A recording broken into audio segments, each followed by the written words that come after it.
준비 시작! 안녕하세요, 스트맨 문다성입니다. 저희는 계속 고민하였습니다. 스포츠 현장에서의 PNF를 활용하기 위한 방법을. 그러다 문득 사전평가인 FNS 테스트가 떠올랐는데요. 그래서 사전에 FNS 테스트를 진행하고 PNF 스트레칭 후에 다른 검사를 하는 것보다 전후 비교를 보다 수월하게 진행하기 위해 FNS 테스트를 진행하였습니다. 그럼 지금부터 FNS 테스트를 진행하고 당사자의 신체적 움직임이 제한이 되는 문제점을 파악하고 이를 PNF 스트레칭을 통하여 건조가도 마무리를 증가시킨 후 다시 FNS 테스트를 진행하여 사전과 사후의 모습을 비교해보겠습니다. 같이 보시겠습니까? 네! FNS 테스트에 대해서 들어보셨나요? 지금부터 이해하기 쉽고 간단하게 설명해 드리도록 하겠습니다. FNS 테스트는 선수의 움직임 패턴을 평가하고 부상 위험 요인을 파악하는 테스트입니다. 4, 5 측정을 따로 기록하고 낮은 점수를 최종 점수로 반영합니다. FNS 테스트는 7가지 주요 테스트로 진행됩니다. 종목의 종류를 알파벳 순서대로 알려드리면 딥스쿼트, 인라인 런지, 허들 스텝, 숄더 모빌리티, 액티브 스트레이트 레그 레이즈, 트렁크 스테빌리티 푸시업, 빅터리 스테빌리티가 있습니다. 각 종목별로 점수를 확인하여 총점을 계산합니다. 3점은 정수, 2점은 부분적 보상 동작, 1점은 심각한 또는 불완전한 동작이라고 볼 수 있습니다. 점수는 총점 21점으로 높으면 높을수록 좋겠죠? 14점 이하인 경우 보상 위험이 높으며 교정 운동이 필요합니다. 15점에서 17점인 경우 평균 수준이지만 특정 약점 보완이 필요합니다. 18점 이상의 경우 움직임 패턴이 안정적이고 보상 위험이 낮다고 볼 수 있습니다. 테스트 항목별로 설명 및 각 점수에 대해서 설명해 드리도록 하겠습니다.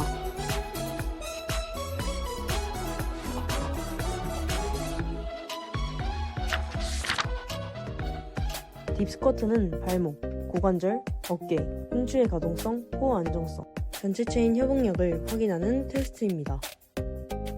실시 방법은 도해를 머리 위로 들고 양발 어깨 넓이로 선 뒤 깊게 스쿼트하여 체형 정렬과 가동성을 확인합니다. 이제 딥스쿼트의 각 점수의 기준을 설명드리겠습니다. 상체는 정강이뼈와 평행하거나 더 세워진 자세를 유지한다. 대퇴는 수평선 아래로 내려간다. 무릎은 발과 일직선으로 정렬된다. 도엘은 발 위에 곧게 정렬된다. 위에 있는 기준이 타당할 경우 3점에 해당됩니다. 3점의 기준에서 위에 발 뒤꿈치가 들린 상태. 위에 있는 기준이 타당할 경우 2점에 해당됩니다. 정강이와 상체가 평행을 이루지 못한다. 대퇴가 수평 아래로 내려가지 않는다. 무릎과 발이 정렬되지 않고 허리 굽힘이 나타난다. 위에 있는 기준에 타당할 경우 1점에 해당됩니다. 허들 스텝은 고관절의 안정성, 균형, 하지 협응, 비대칭을 확인하는 테스트입니다. 실시 방법은 도해를 어깨 위에 얹고 기준 높이의 허들을 넘으며 중심과 고관절 움직임을 평가합니다. 이제 허들 스텝의 각 점수의 기준을 설명드리겠습니다. 엉덩이, 무릎, 발목이 시성면에서 일직선 정렬이 유지된다. 허리는 움직임이 없거나 아주 최소한 움직임만 보인다. 도엘과 허들이 평행하게 유지된다. 위에 있는 기준이 타당할 경우 3점에 해당됩니다. 정렬이 무너질 경우, 허리에서 눈이 띄는 움직임이 발생할 경우, 도엘과 허들이 평행하게 유지되지 않을 경우, 위에 있는 기준이 타당할 경우 2점에 해당됩니다. 발이 허들과 부딪히거나 걸릴 경우, 균형을 잃는 모습이 나타날 경우, 위에 있는 기준에 타당할 경우 1점에 해당됩니다. 인라인 런지는 하지의 안정성, 고관절, 무릎, 발목의 모빌리티와 균형 능력을 평가하기 위한 테스트입니다. 실시 방법은 발을 일직선으로 놓고 도해를 척추에 세워 고정한 상태에서 앞, 뒤 일직선 자세를 유지하며 천천히 런지 동작을 수행하면 됩니다. 이제 인라인 런지의 각 점수의 기준을 설명드리겠습니다. 도엘이 등, 머리, 골반과 접촉을 유지하며 도엘이 수직 상태로 유지되며 상체 흔들림이 없는 경우, 도엘과 발이 시상면 정렬이 유지될 경우, 앞쪽 발 뒤꿈치의 뒤쪽 포드가 뒷무릎이 정확히 닿는 경우, 위에 있는 기준이 타당할 경우 3점에 해당됩니다.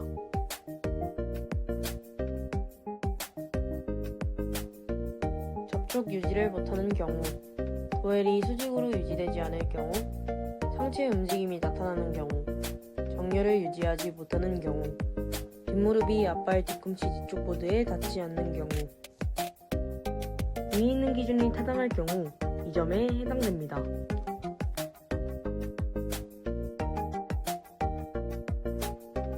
균형을 잃는 모습일 경우, 위에 있는 기준에 타당할 경우 1점에 해당됩니다. 숄더 모빌리티는 어깨 가동성을 확인하기 위한 테스트입니다. 실시 방법은 양손을 등 뒤로 돌려 손길이 닿는 거리를 측정합니다. 이제 허들 스텝의 각 점수의 기준을 설명드리겠습니다. 두 주먹 사이 거리가 손 한 뼘 안에 있을 경우, 위에 있는 기준이 타당할 경우 3점에 해당됩니다. 두 주먹 사이 거리가 손 한 뼘 반 안에 있을 경우, 위에 있는 기준이 타당할 경우 2점에 해당됩니다. 두 주먹 사이 거리가 손 한 뼘반보다 더 넓은 경우, 위에 있는 기준에 타당할 경우 1점에 해당됩니다. 액티브 스트레이티드 레그 레이즈는 햄스트링과 종아리의 유연성, 고관절 분리 움직임을 판단하는 평가입니다. 실시 방법은 누워서 한쪽 다리를 들어 올리며 가동 범위를 측정합니다. 이제 액티브 스트레이트 레그 레이즈의 각 점수 기준을 설명드리겠습니다. 복사뼈에서 수직으로 내린 선이 허벅지 중앙과 AS-IS 사이에 놓이거나 움직이지 않는 하지는 중립 자세를 유지한다. 위에 있는 기준이 타당할 경우 3점에 해당됩니다.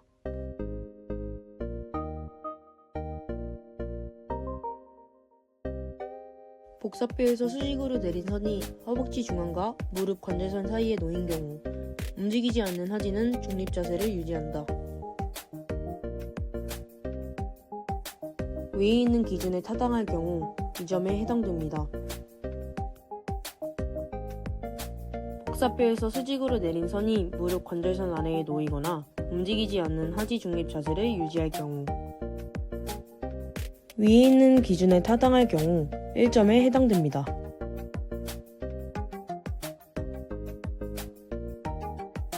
스렁크 스테빌리티 푸시업은 코어의 안정성, 척추의 중립 유지 능력을 확인하는 테스트입니다.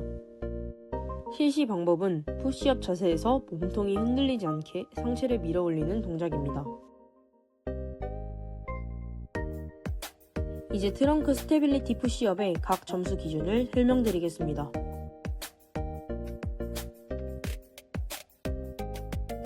몸통에 처짐 없이 신체가 하나의 유닛처럼 올라가거나, 남성은 엄지손가락이 머리 윗부분과 일직선이 되도록 놓고 반복 수행을 할 수 있으며, 여성은 엄지손가락이 턱과 일직선이 되도록 놓고 반복적이게 수행할 수 있을 경우,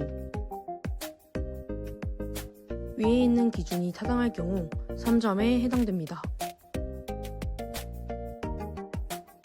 몸통에 처짐 없이 신체가 하나의 유닛처럼 올라가거나, 남성은 엄지손가락과 턱이 일직선이 되도록 놓고 수행할 수 있으며, 여성은 엄지손가락이 쇄골과 일직선이 되도록 놓고 반복적으로 수행할 수 있는 경우, 위에 있는 기준에 타당할 경우 2점에 해당됩니다.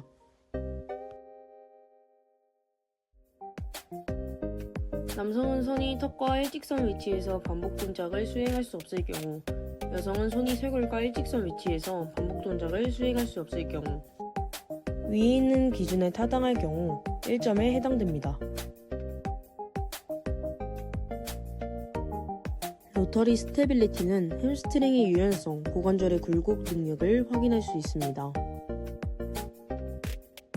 실시 방법은 내발기기 자세에서 반대팔 다리를 들어 올리는 동작입니다.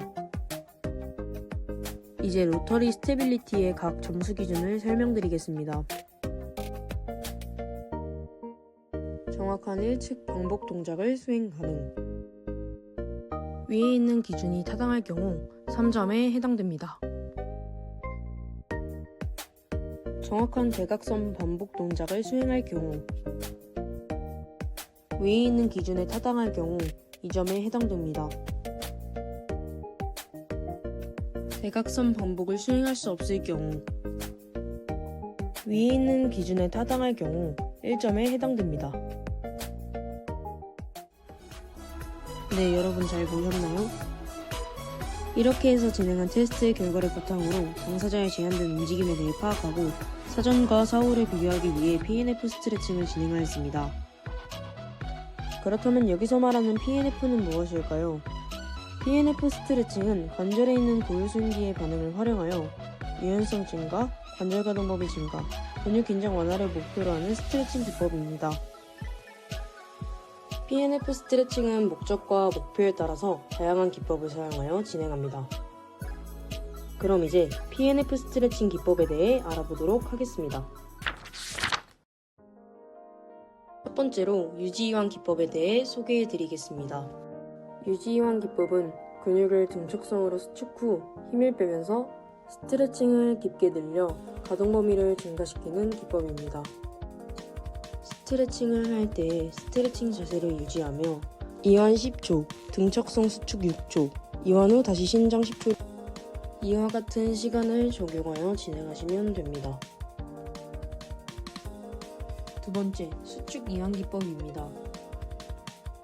수축 이완 기법은 근육을 늘린 상태에서 단축성 수축 후에 이완시켜 가동 범위를 증가시키는 기법입니다. 수축 이완 기법을 적용하여 스트레칭을 하게 될 경우 수축 6에서 10초, 이완 후 스트레칭 유지 10에서 30초, 휴식 또는 재세팅 10초, 반복 횟수는 2세트를 진행해 주시면 됩니다. 마지막으로 기랑근 기법입니다. 주동근의 반대 근육인 기랑근을 수축시켜 타겟 근육의 이완을 유도합니다. 기랑근 기법을 적용하여 스트레칭을 할 경우 기랑근의 능동 수축 6에서 10초, 이완 후 스트레칭 유지 10에서 30초, 휴식 또는 재세팅 10초로 진행해 주시면 됩니다. 반복 횟수는 2세트를 진행해 주시면 됩니다.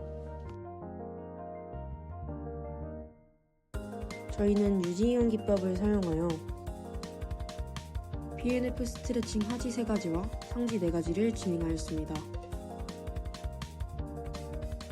PNF 스트레칭 사전과 사후 테스트를 대표적으로 액티브 레그레이즈와 숄더 모빌리티를 비교해 보았습니다. 그럼 지금부터 직접 적용했던 스트레칭을 설명드린 후 결과를 비교해 보겠습니다.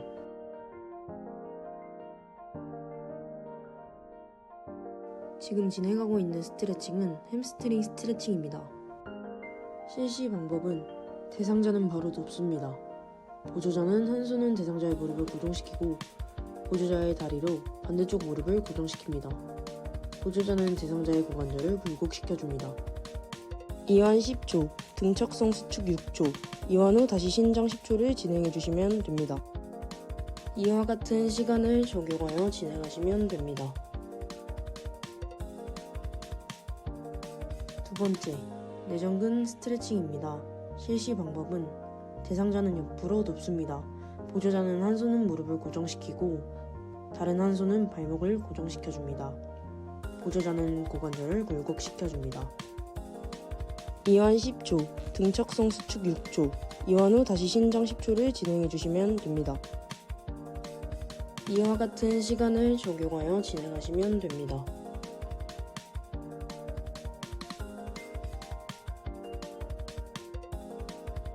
하지 마지막 스트레칭인 IT 밴드 스트레칭입니다. 실시 방법은 대상자는 바로 눕습니다. 보조자는 한 손은 대상자의 무릎을 고정시켜줍니다. 보조자는 고관절을 수평 내전 굴곡시켜줍니다. 이완 10초, 등척성 수축 6초, 이완 후 다시 신장 10초를 진행해주시면 됩니다. 이와 같은 시간을 적용하여 진행하시면 됩니다. PNF 스트레칭을 적용하기 전에 사진을 통해 대상자의 자세를 보시면 들어올린 발목 중앙이 무릎 관절과 ASIS 중간에 도달하였지만 기준점인 도해를 넘어서지 못한 것을 확인할 수 있습니다. 점수로는 2점인 것을 확인할 수 있습니다. 이제 PNF 스트레칭의 적용 후 결과를 사진을 통해 보시겠습니다. 적용 전 대상자의 고관절의 가동 범위에 비해 전체적으로 보았을 때 고관절의 가동 범위도 증가하였으며 복사뼈에서 수직으로 내린 선이 허벅지 중앙과 ASIS 사이에 놓이거나 움직이지 않는 하지는 중립 자세를 유지하고 있는 것을 보실 수 있습니다. 결론적으로 말씀드리면 점수로 확인하였을 때는 3점으로 해당자의 제한된 움직임이 개선된 것을 확인할 수 있었습니다. 실제 적용했던 상지 PNF 스트레칭을 설명드린 후 결과를 비교해 보겠습니다. 상지 첫 번째 스트레칭은 어깨 신전 스트레칭입니다. 실시 방법은 대상자는 바로 섭니다. 보조자는 한 손은 팔꿈치를, 다른 한 손은 이두근의 원위부를 잡습니다. 보조자는 대상자의 팔을 뒤로 신전시킵니다. 이완 10초, 등척성 수축 6초, 이완 후 다시 신장 10초를 진행해 주시면 됩니다. 이와 같은 시간을 적용하여 진행하시면 됩니다.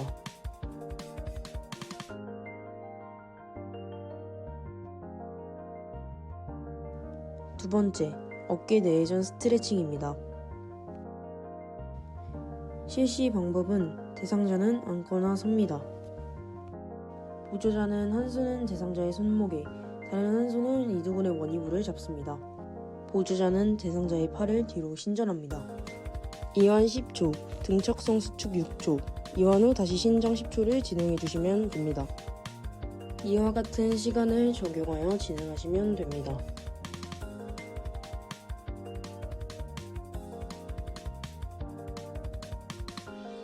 세 번째, 어깨 외전 스트레칭입니다. 실시 방법은 대상자는 앉거나 섭니다. 보조자는 한 손은 대상자의 어깨 위에, 다른 한 손은 겨드랑이에 대상자의 손목을 끼고 상한 이두근의 원위부를 잡습니다. 보조자는 대상자의 팔을 회외하며 반복적으로 회전시킵니다. 이완 10초, 등척성 수축 6초, 이완 후 다시 신장 10초를 진행해 주시면 됩니다. 이와 같은 시간을 적용하여 진행하시면 됩니다.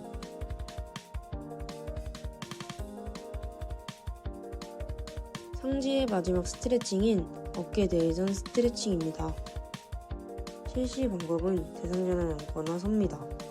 보조자는 한 손은 피험자의 어깨 위에, 다른 한 손은 팔꿈치 안쪽을 통해 손목을 잡습니다.